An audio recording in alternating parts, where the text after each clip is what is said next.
पश्चिम बंगाल के मालदा जिले में फुलहार नदी के किनारों को काटकर बड़े पैमाने पर बालू और मिट्टी की तस्करी का मामला सामने आया है। इस घटना ने जिले की राजनीति में भूचाल ला दिया है, क्योंकि इसमें सीधे तौर पर सत्ताधारी दल के बड़े नेताओं के नाम जुड़ रहे हैं।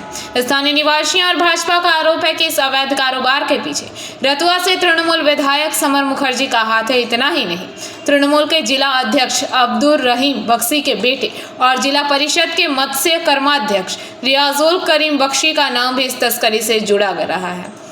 रतुआ एक ब्लॉक के कहाला ग्राम पंचायत अंतर्गत शिवपुर घाट पर पिछले कई दिनों से रात के अंधेरे में जेसीबी मशीनों से खुदाई चल रही है। विधायक आबार टीएमसी सब नेतारा सब मिले माटी केटे चुरी करे बिक्री करছে।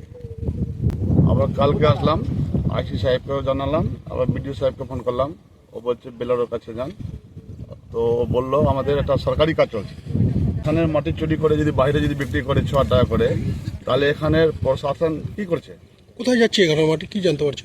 এটা পাবলিকরা বলছে বিহারে এটা বিক্রি করছে, কোনো গাড়িতে নম্বর নাই, এখানে মাটি চুরি করে রাত 12টা পর্যন্ত বিক্রি করছে। কারা যুক্ত এর পেছনে?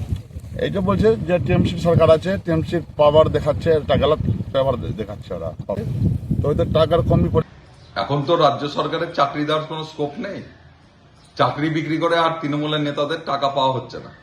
স্বাভাবিকভাবেই তৃণমূলের বিধায়ক, জেলা পরিষদের কর্মাধ্যক্ষরা, তৃণমূলের নেতারা এখন নদীর বালি মাটি কেটে বিক্রি করছে, এবং যে দালাল চক্র এই কাজটা করে তাদের কাছ থেকে প্রচুর পরিমাণে মাসোহারা নিয়ে সমর মুখার্জি বিধায়ক রতুয়া, এদিকে রহিম বক্সির ছেলে কর্মাধ্যক্ষ, তারা একজোট হয়ে এখানে প্রচুর টাকা রোজগার করছে এবং অবৈধভাবে যে বালি কাটা এটা নিষেধ আছে।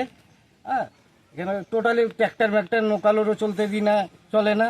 এবারে হুট করে ওরা বাইরে থেকে আইসে এখানে জড়িত আছে কে, রাজু না কি লালটু চৌধুরী আছে, বাবু বক্সি, সমর মুখার্জির কাছে আমরা গেছি, তো বলছে বাপরে এক টুকরি মাটি কাটতে গেলে বুকে ব্যথা হয়।